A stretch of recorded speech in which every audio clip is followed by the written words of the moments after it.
So the Mistress of the Copper Mountains is not only a character in these Russian fairy tales, but she is a creature of Slavic mythology. Essentially, she's sort of like a patron saint of miners. She protects the mountain and the stones and metals that can be mined from it, and she can help the success of miners in getting these stones, or she can hinder them. I think it's high time we visited Russia for a fairy tale. This lovely follower suggested I do some tales by Pavel Bajov. He collected some folklore that takes place in the Ural Mountains in Russia from this beautiful collection called the Malachite Casket. So today I'm sharing the Mistress of the Copper Mountain. Fucked up fairy tales with Liz. Ding! Once upon a time, a couple of miners were out and about in the woods. One of them was a young, unmarried man named Stepan, and his companion was an older man, but we don't really care about him too much. They were both overworked and exhausted, so they took a rest in the woods. But it wasn't long into his nap before Stepan was nudged awake. Before him was a stunning woman. She had a beautiful long black braid. She wore a gown that appeared to be made of silk malachite, and she was very lively. "Stepan, take a picture. It'll last longer." "My God, it's the Mistress of the Copper Mountain!" The mistress lured the miner over for a chat. "Now, Stepan Petrovich, you don't get to look upon the maiden without paying a price. Come by my side and chat with me a while." Honestly, we don't have time. We've slept way too long, and there's lots of work to do." "Well, that's too bad, because you and I have some business to attend to." Stepan knew he didn't really have a way out of this, so he approached her to take a seat, and on his way he noticed lizards everywhere. She had an army of them in many colors. "Now don't step all over my soldiers, you big hunk of man, you." And the lizards littered the ground so he couldn't walk away if he wanted to. "Tell me, Stepan Petrovich, do you know who I am?" "You're the Malachite maid, the Mistress of the Copper Mountain." "Well, you don't have to be so afraid of me." "I'm not afraid of you. I'm a big boy, I am." Ugh. "Well, lucky for me, a fearless man is what I seek. I need you to do a task for me.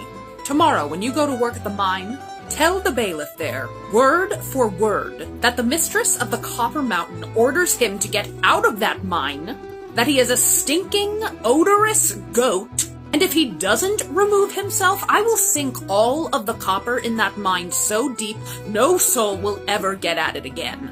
You want me, a lowly serf, to tell off and threaten my boss. That should go well. "You will be protected, Stepan.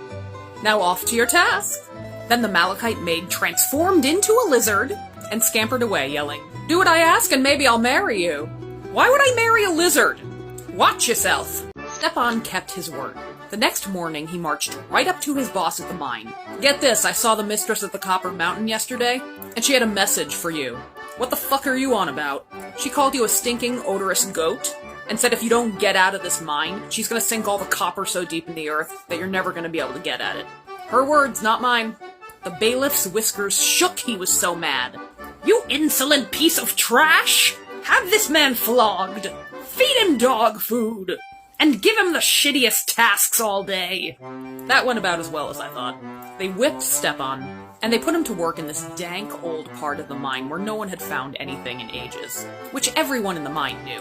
But still, they ordered him that he had to pull out a bunch of pure malachite before the end of the day, or he'd be totally fucked.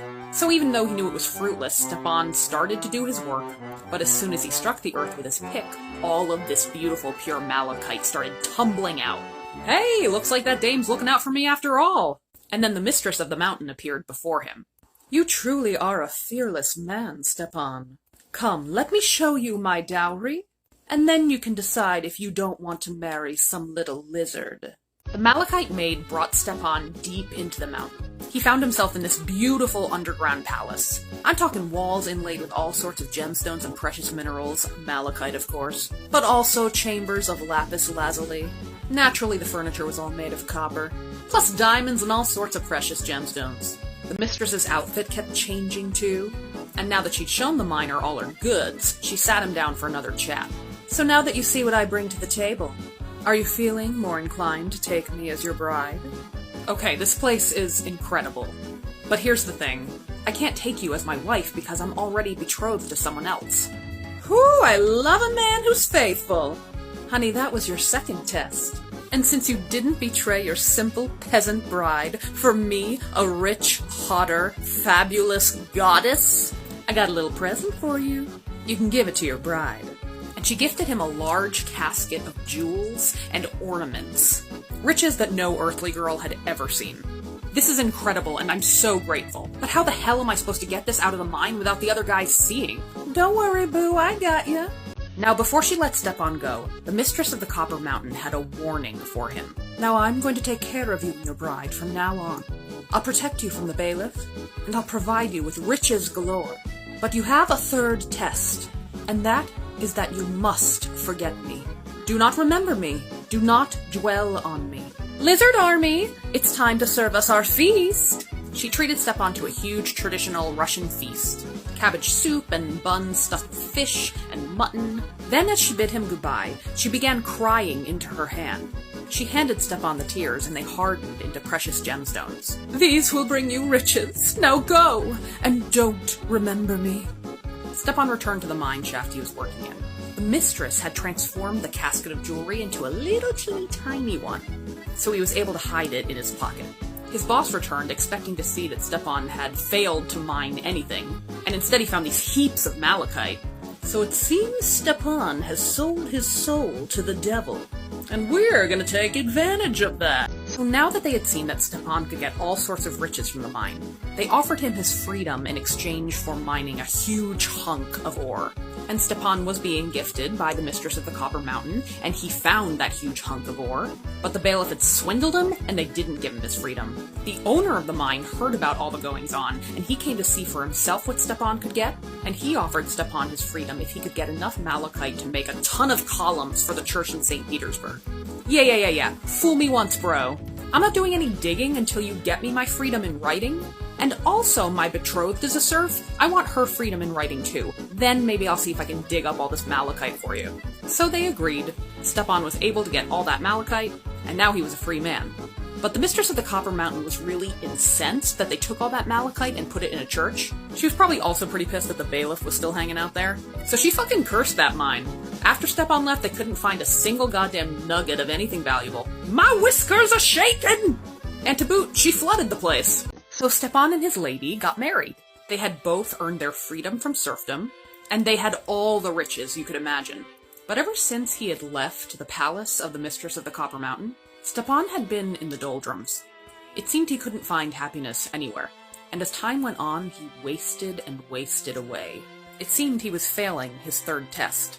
One day he took his shotgun and told his wife he was going out hunting, but he never came back. They finally found him in the forest where he had met the Mistress of the Copper Mountain. He was lying dead on a great rock, and an enormous green lizard like you had never seen before was laying next to him. The lizard was crying great tears over him, but as they approached it, the lizard vanished. They found that Stepan was clutching in his dead hand some precious, precious stones. They were the very tears that the Mistress of the Copper Mountain had cried into Stepan's hand the day he had left her. He had never spent them, and they were more precious even than any of the riches that were in the malachite casket that she had gifted Stepan and his wife. And when they pulled the stones from his hands, they crumbled to dust. And that's the problem with meeting the Mistress of the Copper Mountain. It brings terrible things for a bad man, but it doesn't work out so great for the good ones either. The end. Now that's not the only fairy tale that the Mistress of the Copper Mountain appears in. In fact, the next one is a continuation of this tale. It focuses on Stepan's wife and their child, and I'll tell it someday soon. Before I go, I want to show you some of the illustrations in this beautiful book of tales. This book of tales was translated by Eve Manning, and I'm going to struggle with his name, but it was illustrated by Viktor Kirilov. First off, it has these beautiful little illustrations along the sides of the page. You can see the lizards. But then it's got this beautiful double-page spread of Stepan and the Mistress crying her gemstone tears. There's a lot of beautiful fan art out there of the Mistress of the Copper Mountain, and some great cosplays. I highly recommend you check it out. I love this one. It wasn't as goofy as some of the ones I usually do, and maybe not totally fucked up except for that dreary, creepy ending. I hope you liked it, and I'll see you for the next fucked up fairy tale.